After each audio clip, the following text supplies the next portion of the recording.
there is no samadhi without sex. But we have to understand what sex is. What we know about sex is not sufficient. We have to know it beyond. Sex means we think it is a physical pleasure only. We have limited it to the physical pleasure. But it is not that.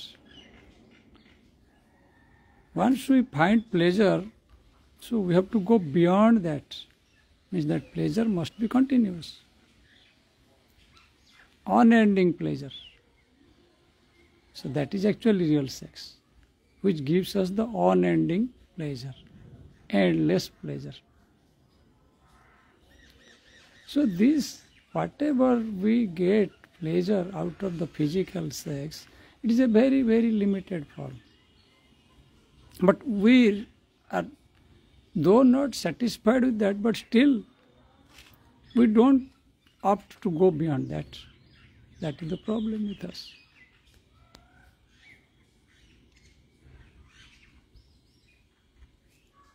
Because pleasure can happen at physical level, mental level, and spiritual level also. So that is why the nature has created male and female phenomena. They are two opposites.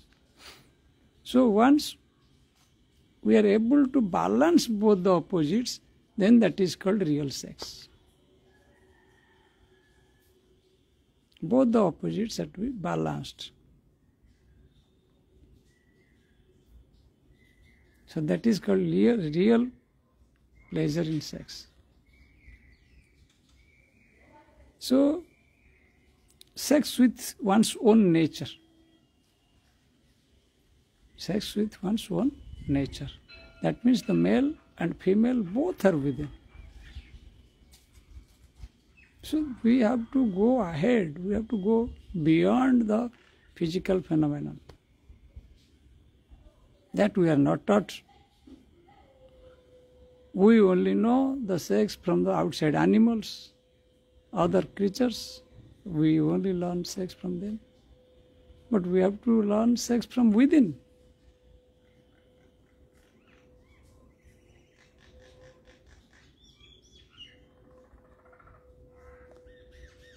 So we cannot just find something out of this physical body. We have to go beyond the physical body. We have to dig into that.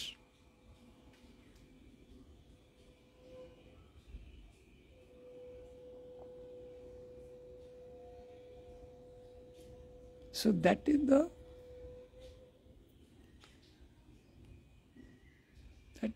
is our ultimate aim. Everything has been provided by nature.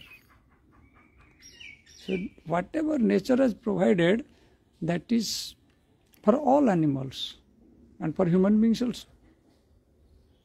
But we as human beings, we should not be restricted so much like other animals. Other animals are also having physical pleasure in sex, and we also having the physical pleasure in sex. Then what is the difference between other animals and us? So we have to think it. We have to dig into it. We have to reconsider it.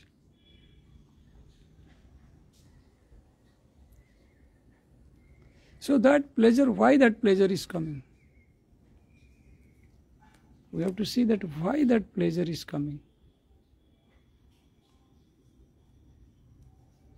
That pleasure is also coming out of little bit of equanimity, little bit of awareness.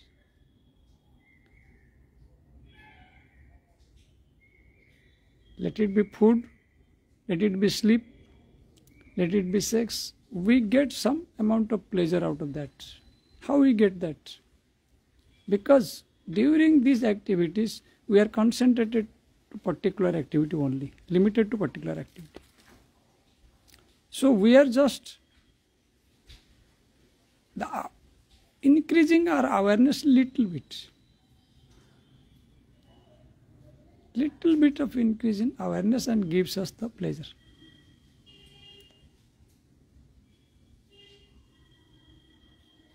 So we have to further increase that awareness. So that's why in scriptures also it is given Radha and Krishna. That's also that Radha and Krishna, that is our own nature. Both opposites.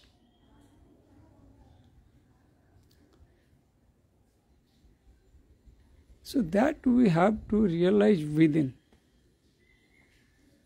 That is called real sex. This is sex education. Sex education does not mean that you have to just teach only about the physical restrictions about the sex and how to manage it. These are all very petty things, small things. If you are teaching all the things, then you are limiting the things. You are just limiting the younger generation to a particular activity only. Let them go beyond that. Let them go beyond this physical. Once you have opposites in the physical, so you have opposites in the mental also, you don't think. The mental image also, you can have that pleasure. Just imagine. So you can go beyond that mental level also. From physical you are going to the mental level.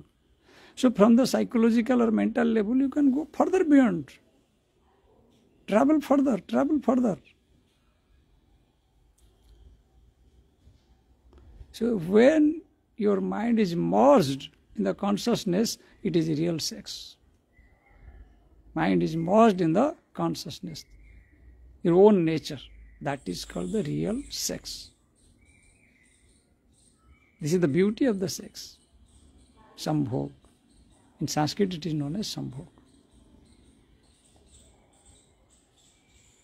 You have awareness and continuous awareness, continuous sambhog, continuous sex. So this is called continuous. Your life is a continuous sambhog. Purush Prakriti. Nature and the spirit. Holy Spirit and the nature. So they are always in union. That is why yoga is told as, considered as union. Yoga is union. What union? What is that union? Union of your own nature. So this is only sex. Yoga is a sex. So you must understand yoga in the broader sense, sex in the broader sense. Not that yoga means you are just considering certain asana and pranayama, that's all yoga. No. Your union with your own nature. That is called yoga. That's also sex. Who will teach you all these things?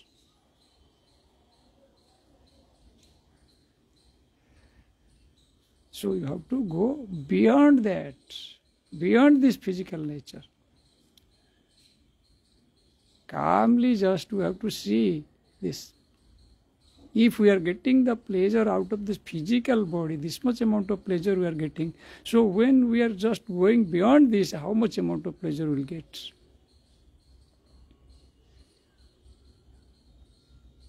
That we have to see.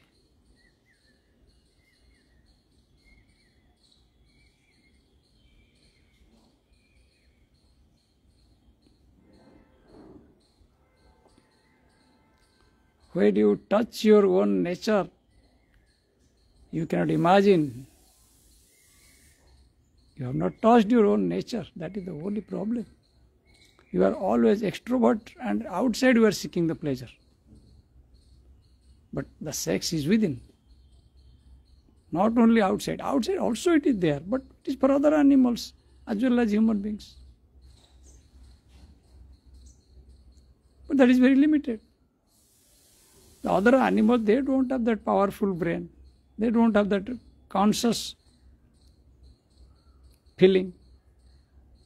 Very limited consciousness. So they cannot go beyond that. They are only occupied by the nature. Nature has occupied them, and whatever nature has ordered them, they have to do that. but we are free. So this is what it is written, that sexual energy is converted to spiritual energy. This is what your physical nature, whatever you are searching pleasure in the physical nature, you have to go beyond that. You have to find your spiritual nature, spiritual union. That is called samadhi.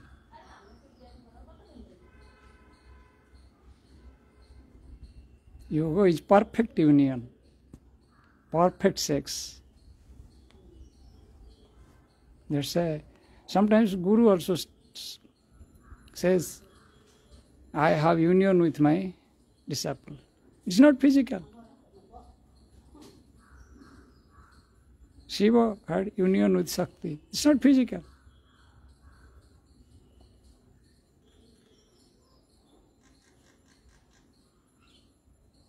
So we have to go beyond